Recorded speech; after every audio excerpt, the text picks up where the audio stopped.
program panen petambak digital di Kabupaten Purworejo, Jawa Tengah sudah berjalan selama 6 bulan dengan hasil yang memuaskan. Salah satunya berkat transformasi digital yang sudah mulai dijalankan. Sementara itu, Kementerian Komunikasi dan Informatika Republik Indonesia telah merancang beberapa inisiasi digitalisasi pada 6 sektor strategis, salah satunya di sektor maritim. Sektor strategis maritim diklasifikasikan ke dalam 2 macam proses, yaitu perikanan tangkap dan perikanan budidaya. Hal tersebut disampaikan oleh Koordinator Inisiatif Digital Sektor Strategi 1, Kementerian Komunikasi dan Informatika Republik Indonesia, Wijayanto, dalam kegiatan panen petambak digital yang dilaksanakan di lapangan Desa Jogoresan, Kecamatan Purwoda di Kabupaten Purworejo, Jawa Tengah, Kamis 25 November 2021 lalu. Mengingat potensi pendapatan sektor maritim di Purworejo terbilang cukup besar, salah satunya adalah tambak udang. Bertani atau lebih ke budidaya ya, bagaimana si para petambak yang selama ini berbudidaya tambak secara tradisional itu bisa memanfaatkan teknologi informasi. Jadi mereka dengan mudah bisa mengetahui kondisi kolamnya lewat gadgetnya. Jadi nggak perlu susah-susah ukur 1, 2, 3 gitu, tapi cukup sekali dia sudah dapat informasi terkait lahan, terkait kolam. Artinya dengan itu mungkin harapan ke depan untuk peningkatan produksi ya Pak? Iya. Jadi ada 2 Pak tujuannya. Yang pertama peningkatan produksi, yang kedua efisiensi biaya. Jadi manapun ini yang kami lihat berdampak besar terhadap penggunaan teknologi. Jadi tidak hanya untuk petambak saja ya Pak ya, untuk seluruh sektor? Sektor Pak, ada 6 sektor itu Pak. Kalau di pertanian ya ada juga gitu, sensor tanah cuaca gitu, bagaimana bisa mengukur unsur hara tanah, seperti itu. Dalam hal ini, Kementerian Komunikasi dan Informatika Republik Indonesia bekerja sama dengan Kementerian Kelautan dan Perikanan atau KKP dan Jalatek mengembangkan transformasi digital untuk petambak udang. Sehingga sudah bisa menggunakan teknologi seperti memprediksi dan memantau pH, cuaca, kadar salinitas, kadar air, dan penyakit dalam air sehingga dapat menambah potensi penghasilan petambak. Edukasi tersebut diberikan kepada puluhan petambak udang yang ada di kawasan pantai selatan Kabupaten Purworejo, seperti Kecamatan Grabak, Purwodadi, dan Ngombol.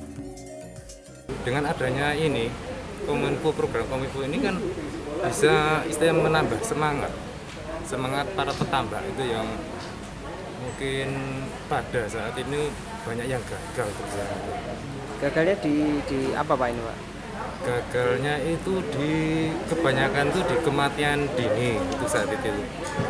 Kematian dini dari umur 16 hari, 17 hari, 20 hari itu sudah ada yang mati itu.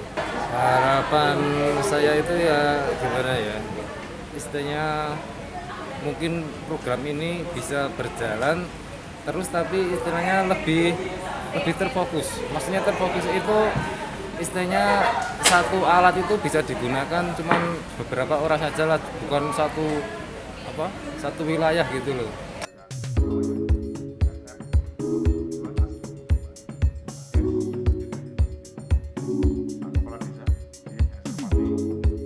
Yang pertama tentunya atas nama Pemerintah Kabupaten Purworejo menyampaikan terima kasih kepada Kementerian Kominfo dan teman-teman yang ada di pusat kaitannya dengan budaya udang panemai ya. Yang kedua harapannya masyarakat petani petambak udang bisa termotivasi dengan udang itu seperti itu.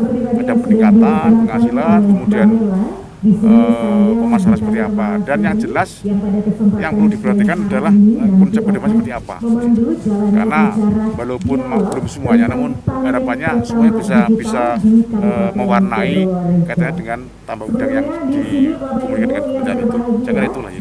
Dan untuk potensi sangat besar, kita punya pantai sepanjang 22 kilo kok. Potensi kita masih besar dan masih perlu kita optimalkan, masih optimal kita ini. Perlu ditingkatkan, perlu kita optimalkan, dan petani harus kita tambah jumlahnya. Ini kan baru sebagian, belum semuanya masuk kan.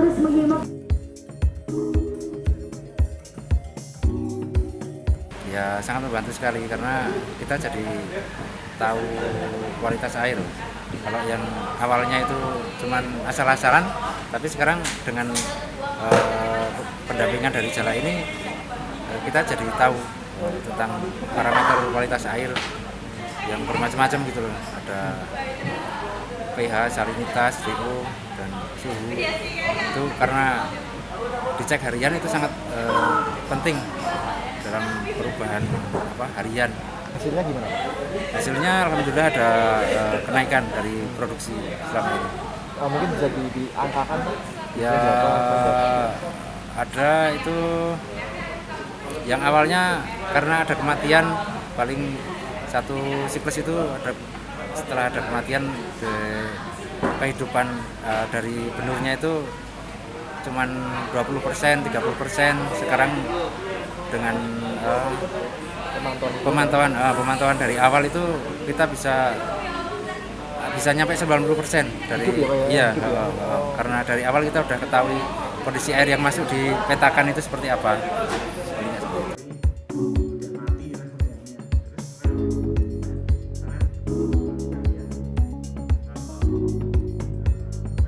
Haruno ini adalah alat hardware ya, istilahnya IoT, Internet of Things. Jadi dia adalah terdiri dari 4 sensor oksigen, pH, suhu, dan oksigen, suhu, pH, dan salinitas ya.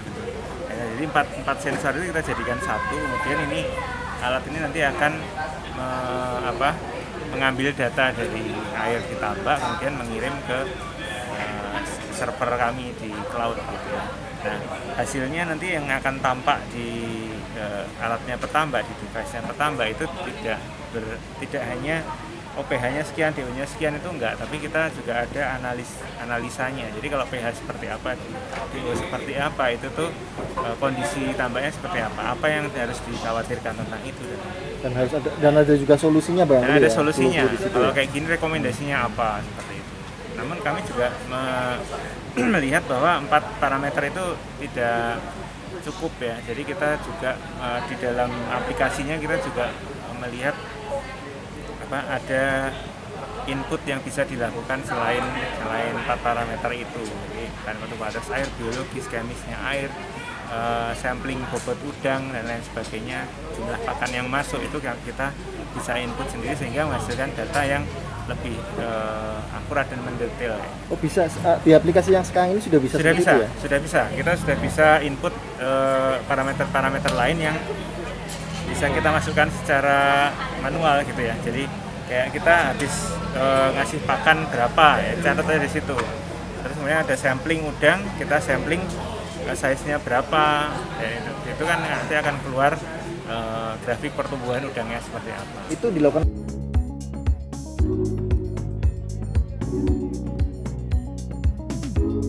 Dari Purwodadi, Widarto Bagelen Channel melaporkan.